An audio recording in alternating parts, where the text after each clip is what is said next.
ICCBI is turning 90. That's almost a century of dreams, stories, and memories. 90 years?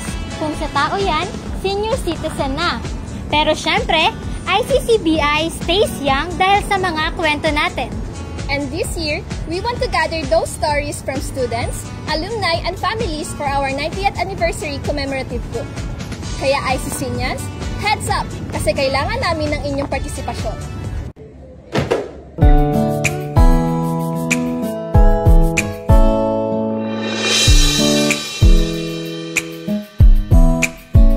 Sometimes, love stories begin in the simplest of ways, just like in the school library or even during a group project. And those stories are not just about romance, but also finding memories, inspiration, and unforgettable moments during your student life. That's what the Ako, Batang ICCBI section is for. Every current student is invited to share 200 to 300 word reflection about their journey here.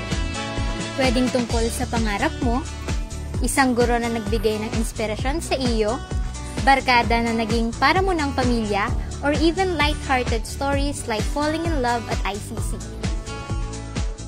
Don't let your story go untold. Be part of this once-in-a-lifetime commemorative book.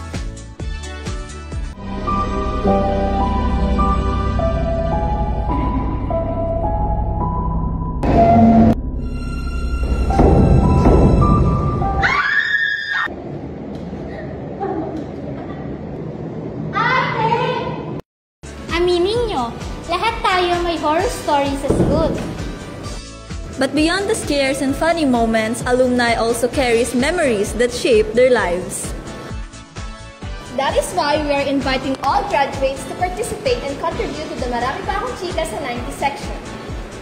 Alumni can write 200 to 400 words, kwento ng unforgettable teachers, barkada, unforgettable campus adventures, or how ICCBI helped shape their careers and values. Pwede rin kayong magpadala ng then and now photos, isang luma at isang bago, para makita natin how far you've come since your ICCBI days. Your reflections will remind us that no matter where life takes you, the ICCBI spirit stays with you. Uy, look at this! The mother graduated in 1990, then her son in 2015. Ito pa oh, tatlo sila. Lola from 1972, Mama from 1998, and now the Apo is in class of 2025. Ang galing! These are living proofs that ICCBI isn't just a school. It's a family tradition. Generations have studied, learned, and grown here. That is why we'll have the ICCBI 3 section in the commemorative book. Families can submit their family lineage, names, years attended, roles in ICCBI such as being student, teacher, or staff, and photos if possible. Each entry will also come with a short paragraph telling your family's ICCBI journey, what it means to pass down education and values through generations. Let's celebrate these families whose roots run deep and whose branches continue to bloom, making ICCBI part of their legacy.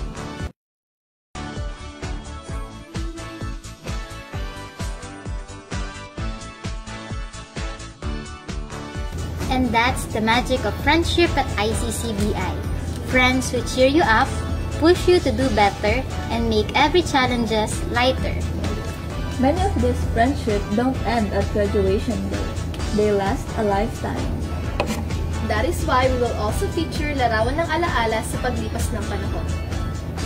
Alumni can submit 1 to 3 old photos, graduations, outreach programs, club activities, JS prom, or simple barkadahan pictures. Each photo can have a short caption, year, event, names if remembered, and maybe even a short memory. We will organize this by decade so readers can travel back in time, seeing how friendships, fashion, and campus life have evolved. And as a special feature, some will include then and now pairs, your old barkada picture beside the recent one. ICCBI at 90 isn't just about the past.